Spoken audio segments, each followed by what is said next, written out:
নমস্কার। আজ 5ই সেপ্টেম্বর। আজকের দিনটা আমরা টিচার্স ডে হিসাবে পালন করি। ডক্টর সর্বপল্লী রাধাকৃষ্ণের উপলক্ষে আমরা আজকের দিনটা পালন করি, তার জন্মদিন উপলক্ষে। কিন্তু এই দিনটা আমরা পুরো উৎসবের মতো পালন করি।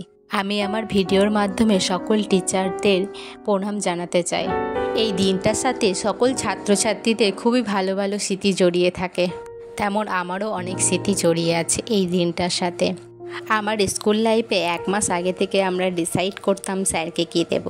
তারপরে টিচার্স ডের দিনটা আমরা খুব ভালো করে উদযাপন করতাম, আর শেষে স্যারের দেওয়া মিষ্টির প্যাকেটটা নিয়ে বাড়ি ফিরতাম। তখন বাড়ি ফেরার পথে একটা দোকান ছিল, সেখান থেকে আমরা এই পাপড়ি চাট কিনে খেতাম সবাই মিলে। আজ যেহেতু টিচার্স ডে, তাই আগেকারের দিনগুলোকে আরও বেশি করে মনে পড়লো, তাই বাড়িতেই বানিয়ে ফেললাম। এই ভিডিওটা পুরো দেখে থাকলে আপনাদের ছোটোবেলার স্মৃতির কথাও আমাকে কমেন্টে জানাবেন।